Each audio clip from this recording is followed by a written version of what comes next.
Alright, so if you read the thumbnail, you see, oh, hello, welcome back to the channel. Not really a channel, just me doing stupid shit in the garage.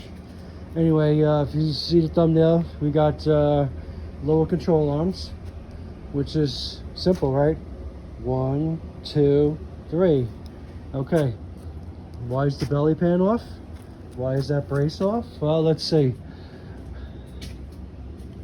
First of all, they use reverse Torx, whatever they call it, U-Torx. So that's a 16 12-point wrench. Okay, right here. Okay, they use the same thing on the back. So the back I was able to get off, and this is an 18 millimeter nut to hold the ball joint on. Does anybody see a problem here? Anybody see this problem? Well, you can't get this control arm out, and then I figured these two bolts would come out, would give me some kind of play, but guess what? This is bolted to the frame. Of course it's bolted to the frame in the front, not bolted to the frame in the back. That would have been too smart.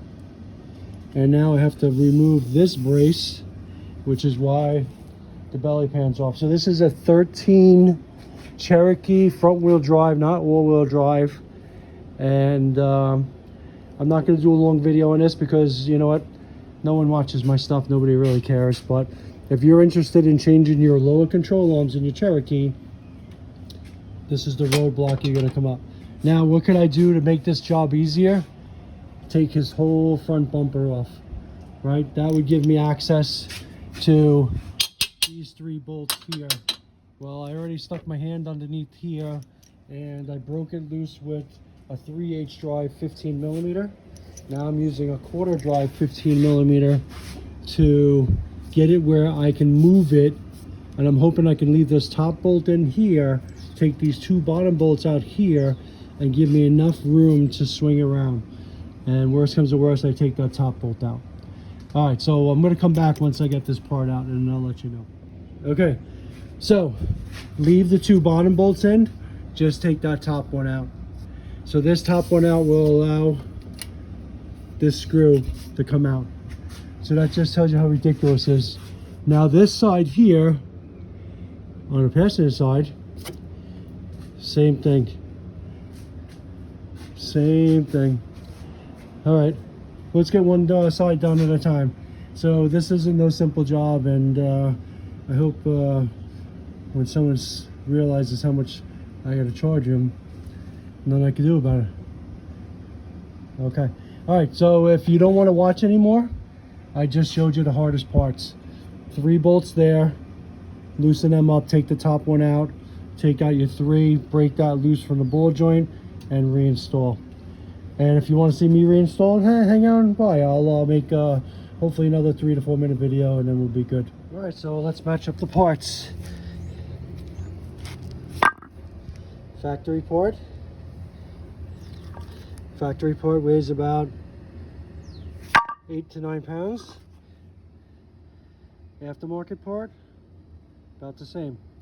And if you match them up here and here, they look good. All right, let's get this thing in.